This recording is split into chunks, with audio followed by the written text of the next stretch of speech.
Assalamualaikum warahmatullahi wabarakatuh. Perkenalkan, nama saya Muhammad Hadiansyah dengan NIM 2414274.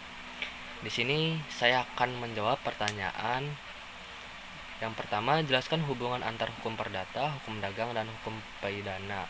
Yang kedua, jelaskan mengenai persamaan dan perbedaan dari perusahaan persekutuan perdata dengan perusahaan komanditer. Oke, langsung saja saya menjawab yang pertanyaan pertama. Hubungan antara hukum perdata dan hukum dagang.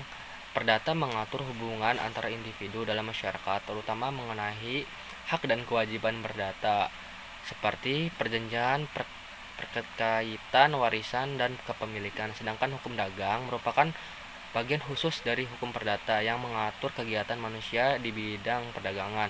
Artinya, hukum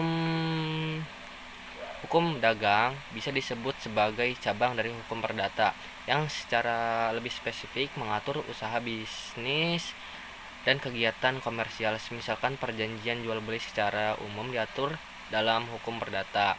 Tetapi kalau jual belinya dalam konteks bisnis atau perusahaan, maka pengaturannya masuk ke dalam hukum dagang. Dengan demikian, hukum dagang tidak berdiri sendiri, melainkan merupakan perlengkapan dan hukum perlengkap. Dengan demikian, hukum dagang tidak terdiri dari, melainkan merupakan perlengkap dari hukum perdata yang fokus pada transaksi ekonomi dan kegiatan usaha. Yang kedua, hubungan antara hukum perdata dan hukum pidana. Hukum perdata bertujuan untuk melindungi kepentingan pribadi seseorang, sedangkan hukum pidana bertujuan untuk melindungi kepentingan umum atau masyarakat. Namun dalam praktiknya ada kasus-kasus yang dapat menimbulkan akibat hukum baik dari ranah perdata maupun pidana. Misalnya seseorang melakukan penipuan dalam perjanjian bisnis. Dari sisi perdata yang dianggap sebagai prestasi karena tidak memenuhi isi perjanjian. Tetapi sisi pidana, perbuatan juga bisa dikategorikan sebagai penipuan atau diatur dalam Kitab Undang-Undang Hukum Pidana atau KUHP.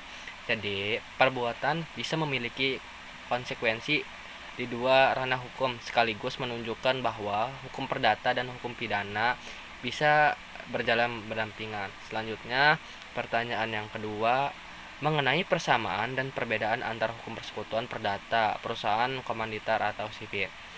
Keduanya ini sama-sama termasuk dalam persekutuan atau kerja antara kedua orang atau lebih untuk mencapai tujuan tertentu di bidang usaha. Persamaannya adalah sama-sama didirikan berdasarkan perjanjian, memiliki modal bersama, membagi keuntungan dan rugi sesuai kesepakatan, serta dilandaskan pada kepercayaan antara anggota. Namun perbedaannya terletak pada tujuan, status badan hukum, tanggung jawab, atau para sekutu. Persekutuan data biasanya didirikan untuk non-komersial seperti kerja sama antara profesional, misalnya pengacara, dokter, atau akuntan, yang bekerja atas dasar keahlian, bukan semata untuk dagang. Sementara itu, perusahaan komanditer atau CP didirikan untuk tujuan komersial, yaitu menjalankan kegiatan bisnis atau perdagangan untuk memperoleh keuntungan.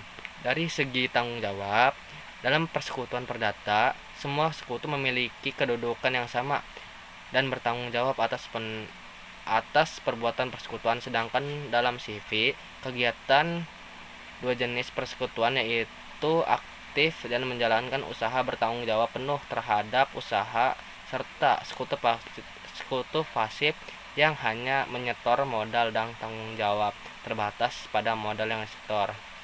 Oke, cukup sekian dari saya. Kurang lebihnya mohon maaf bila ada salah kata. Wassalamualaikum warahmatullahi wabarakatuh.